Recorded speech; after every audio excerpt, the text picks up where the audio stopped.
محترم سامعین، ہم نے آپ حضرات کے سامنے دو جملے کی ایک حدیث پڑھی ہے اور انشاءاللہ ابھی چند منٹ میں انہی دونوں بات اسی حدیث پر ہم گفتگو کریں گے۔ اللہ ہم سب کو عمل کے توفیق نصیب فرمائے۔ اس حدیث میں دو بڑی عظیم ترین بشارتیں اللہ کے رسول نے سنائی ہیں اور وہ ہمارے روزمرہ سے تعلق رکھتی ہیں۔ نمبر ایک، اللہ تعالیٰ کے رسول فرماتے ہیں کہ ان المعونۃ لتأتی من اللہ علی قدر المعونہ۔ رزق کا مسئلہ اللہ نے حل کیا ہے کہ اے لوگو، رزق کے معاملے میں کبھی تم پریشان نہ ہو۔ کیوں؟ اللہ تعالیٰ ایک نظام ہے، وہ یہ کہ ان المعونۃ لتأتی من اللہ علی قدر المعونہ۔ دنیا میں جتنے تمہارے اخراجات اور ضرورتیں بڑھتی جاتی ہے، دنیا کے لوگ جتنے تمہارے اخراجات اور ضرورتیں بڑھاتے جاتے ہیں، اللہ تعالیٰ اسی ضرورت کے حساب سے اللہ تعالیٰ تمہیں رزق دیتا ہے، تمہاری مدد کرتا ہے۔ آپ غور کریں، اللہ تعالیٰ کے اللہ رسول کی پیشین گوئی، اے لوگو، جتنے تمہاری ذمہ داریاں، جتنے تمہارے اخراجات اور ضرورتیں دنیا بڑھاتی جاتی ہے، اسی حساب سے اللہ تعالیٰ تمہارے رزق اور روزی کو بھی بڑھاتا جاتا ہے۔ ہمارے بھائی بیٹھے ہوئے ہیں، ان کے دادا اگر ابھی زندہ ہوتے اور وہ کہتے بتاتے ہم اپنے گھر سے بامبے جانے کے لیے 3000 تو ہم کو کرایہ چاہیے، تو وہ کہے پاگل تم ہو گئے ہو، ہم تو 3 روپے میں یہاں سے تک بامبے پہنچ جاتے تھے۔ اس وقت ضرورتیں کم تھیں تو اللہ نے ان کو رزق دیا تو اس ضرورت کے حساب سے۔ اب آج اللہ نے دنیا والوں نے ضرورتیں بڑھا دی۔ پہلے آدمی ایک کیسے تانگے سے پیدل چلتا تھا، ہر خرچہ بڑھ جاتا تھا تو اللہ تعالیٰ نے اتنا ہی ان کو دیا باپ دادا کو۔ لیکن جب دنیا ترقی کر گئی کہ اب انسان ہوائی جہاز پر چلے یا ٹرین پر چلے، فرسٹ کلاس سے چلے، جہاں انسان نے دنیا نے ضرورتیں بڑھائی، اللہ تعالیٰ اسی حساب سے ہمیں روزی روٹی بھی دینا شروع کر دی۔ اسی لیے ہمیشہ رزق اللہ رب العالمین سے طلب کرنا چاہیے۔ جتنی ضرورت، انسان پریشانی کا شکار نہ ہو۔ دنیا میں جتنی ضرورت آپ کی بڑھتی جائے گی، اسی حساب سے اللہ تعالیٰ آپ کے رزق میں اضافہ بھی کرتا جائے گا۔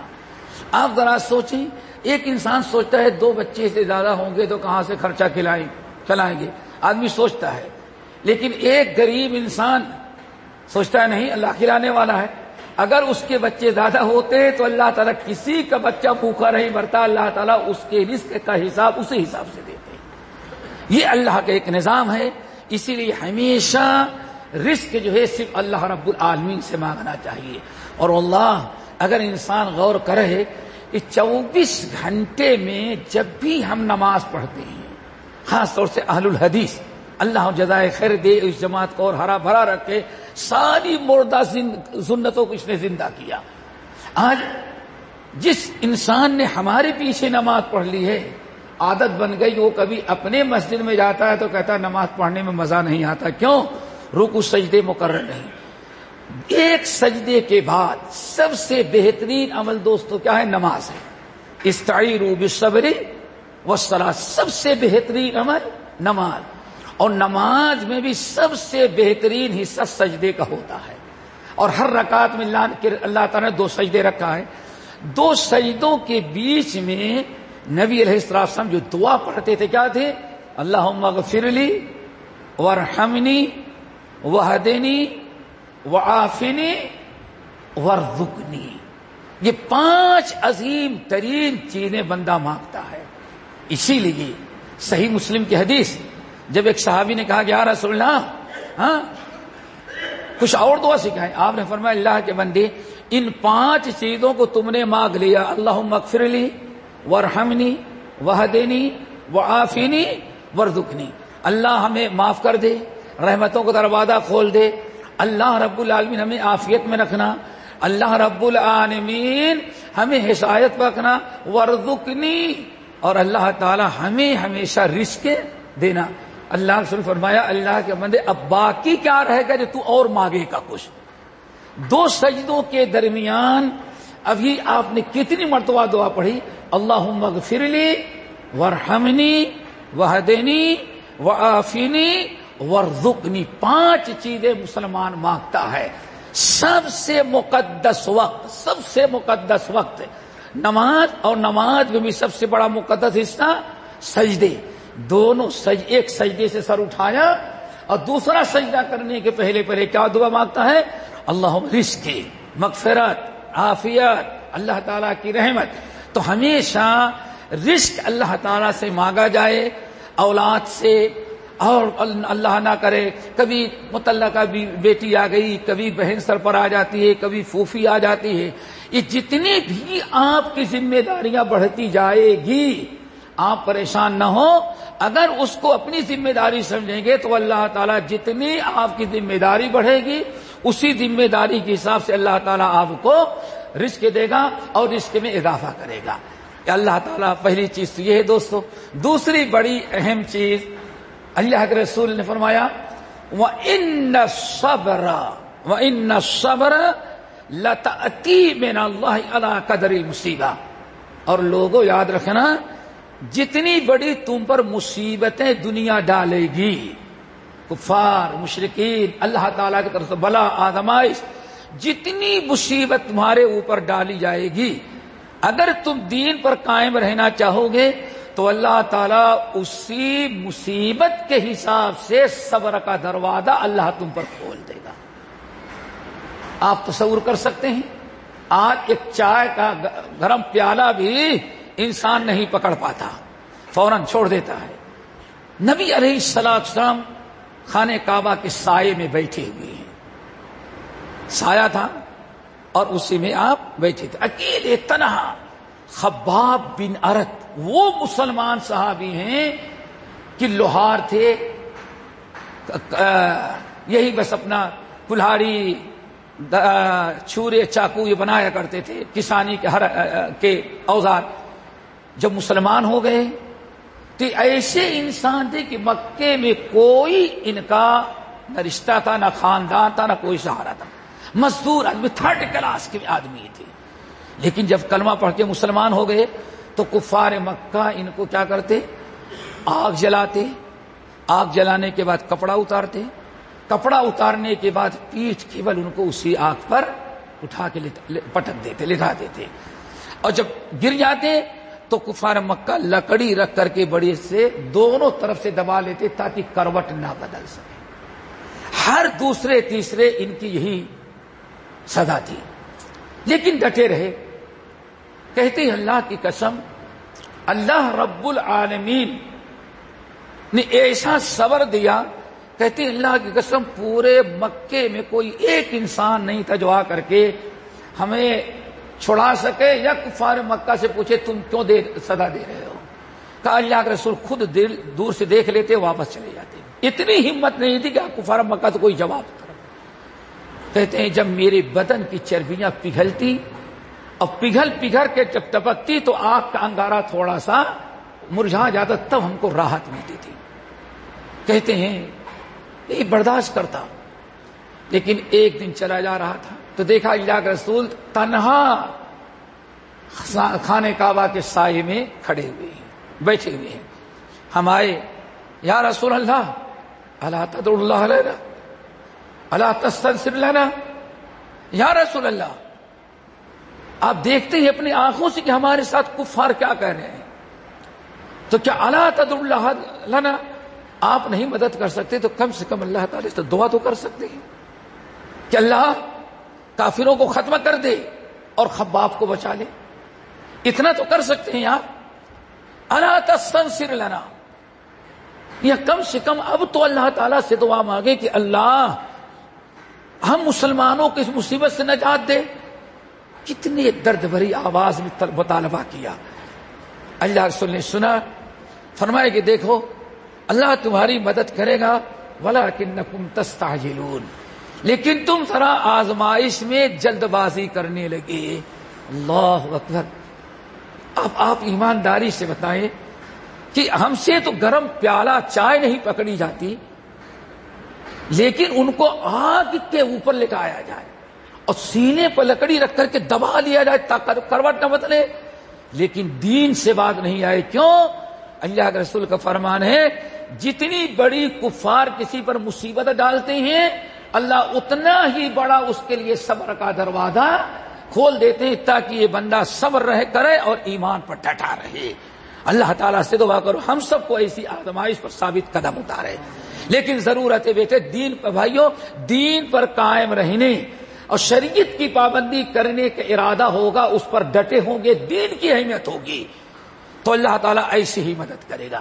پھر آپ نے فرمایا خباب تم لوگ بڑی جلد بازی کر رہے ہو، تمہیں معلوم ہے تم سے پہلے کسی امت میں، بعض امتوں میں کوئی آدمی کلمہ پڑھتا، اللہ نبی بھیجتے، النبی دعوت دیتے، اور جب کوئی مسلمان ہو جاتا تو اس وقت کے کفار اور مشرکین اتنا اس کو سزا دیتے. آپ نے فرمایا کھڈا کھودتے اتنا اور اس کو کھڑا کر دیتے تھے. اس پر جب گاڑ دیتے تو اس کے سر پر آرا رکھتے، 2 آدمی آگے اور 2 آدمی پیچھے آرا پکڑ لیتے اور وہ کرسیاں لے لے کر کے بیٹھے، ظالم مزہ لیتے ہوئے اذہم علیہا قعود وہم علی ما یفعلون بالمؤمنین شہود. کمبخت ایسے یہ شرک کرنے والے کفار مشرکین ایسے چاروں طرف سے کرسی لگا کے بیٹھے مزہ لیتے تھے کہ دیکھو کیا ان کے ساتھ ہو رہا ہے، اور مسلمانوں کے ساتھ یہ ظلم ہوتا اور برسر اقتدار مزہ دیکھتے کہ دیکھو ان کو سزا دی جائے.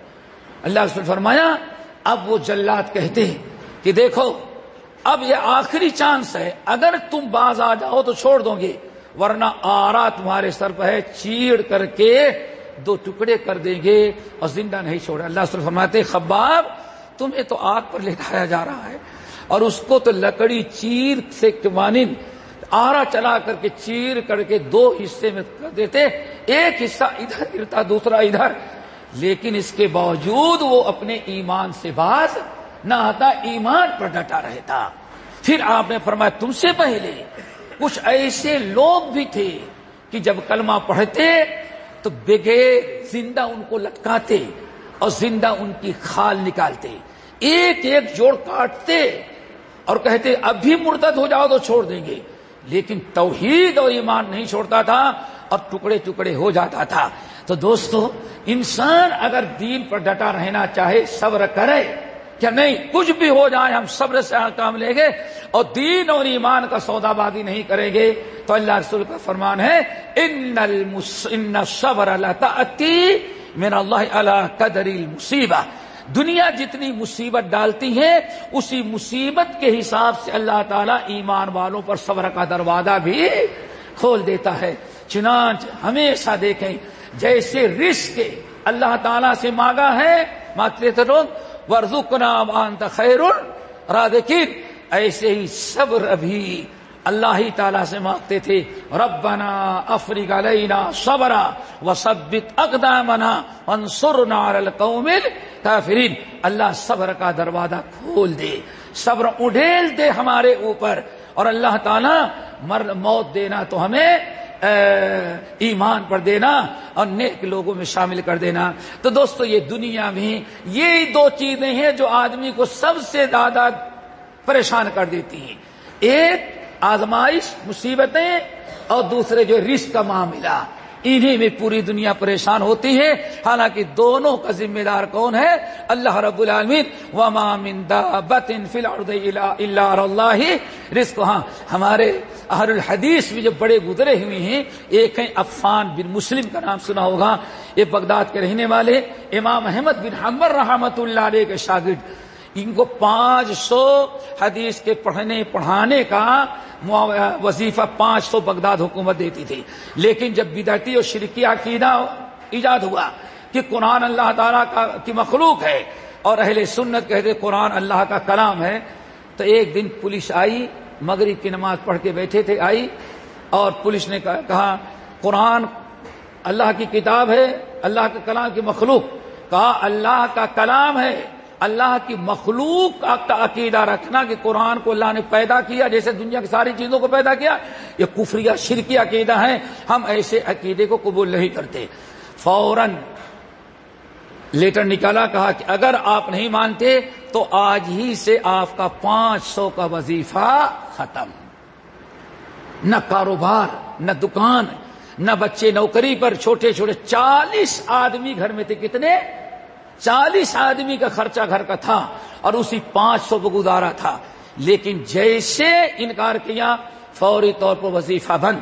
بڑے افسوس، غمزدہ اپنے گھر گئے، دروازہ بند کر کے بیٹھے ہوئے، بیوی پوچھتی کیا ہوا، بچے پوچھتے کیا ہوا، اور بہویں پوچھتی کیا ہوا، نوکر پوچھتا کیا ہوا، نہیں جو اللہ کو فیصلہ تھا کو مرضی تھی ہوا۔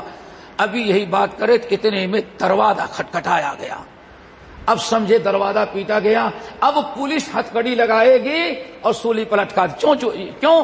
جو اس عقیدے کفریہ عقیدے کو قبول نہ کرے اس کی گردن مار دی جائے۔ اللہ اکبر، دوڑے، ان کو نکلنے نہ دیا، بچہ جا کے دروازہ کھولا تو دیکھا ایک تیل فروش زیات، تیلی کا کام کرنے والا، تیل بیچتا تھا، اس کو پتا چلا کہ احمد بن حنبل کا، عفان بن مسلم کا وظیفہ آج بند کر دیا گیا۔ وہ آیا، دروازہ کھٹکایا، نکلا، ایک تھیلی پکڑائی، 1000 درہم تھے، کہا یہ لے جاؤ احمد بن حنبل، عفان بن مسلم اپنے والد کو دے دو، اور ہم نے سنا ہے کہ آج بغداد کی حکومت نے ان کا وظیفہ 500 بند کیا، اور آج ہی سے میں نے 1000 مقرر کر دیا، ہر مہینے میری طرف سے 1000 ملتا رہے گا۔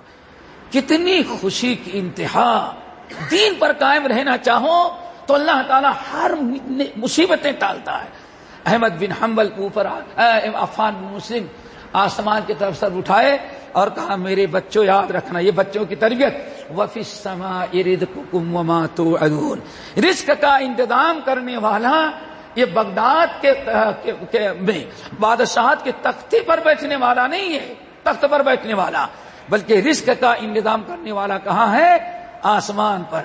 اس ظالم حکومت نے ہمارا وظیفہ بند کیا 500، اللہ تعالیٰ نے 1000 کا انتظام آج ایک عام آدمی سے کرا دیا۔